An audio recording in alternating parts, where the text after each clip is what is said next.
तो स्वागत है आप सबका। तो क्विक रिव्यू शुरू करते हैं। आज हम बात करने वाले हैं सोल कॉइन पे।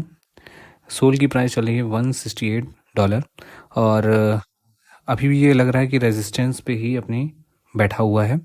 इसकी रेजिस्टेंस भी 175 से लेकर 165 तक की है, 155 से लेकर 165 तक है और ये इसी के आसपास ट्रेड भी कर रहा है। और अगर हम बिटकॉइन डोमिनेंस की बात करें तो ये वापस से अब गिरना शुरू हो गई है और हमें लग रहा है कि अब ये वापस से अगर ये अपनी 50 मूविंग एवरेज को क्रॉस कर देती है तो ऑल्ट कॉइन में बहुत जल्दी ही पुश आने वाला है। तो अगर आप एक एंट्री चाहते हैं तो आप पहली एंट्री यहाँ पे कर सकते हैं 165 के आसपास, और मुझे नहीं लगता अब इसके नीचे ये जाने वाला है क्योंकि ऑलरेडी ये गिर चुका हुआ है।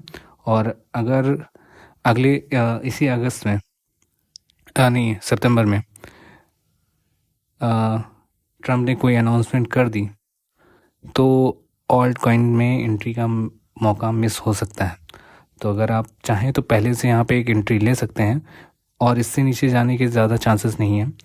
और बिटकॉइन को भी देख लें तो बिटकॉइन भी अपनी इसी रेंज में बार बार मूव कर रहा है, तो ये यहीं से वापस से अपने रेजिस्टेंस को तोड़ के अपने ऑल टाइम हाई से $150,000 तक जाने के चांसेस लग रहे हैं।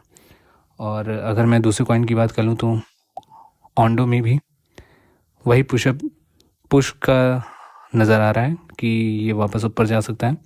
तो अगर आपके पास एंट्री लेनी है तो पहली एंट्री 0.85 पे बनती है। अगर आप इससे नीचे जाने के चांसेस नहीं है तो आप चाहें तो 40% का यहाँ पे आप बाई कर सकते हैं।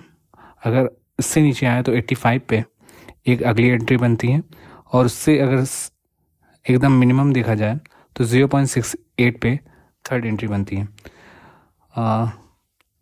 चलिए मिलते हैं नेक्स्ट अपडेट पे।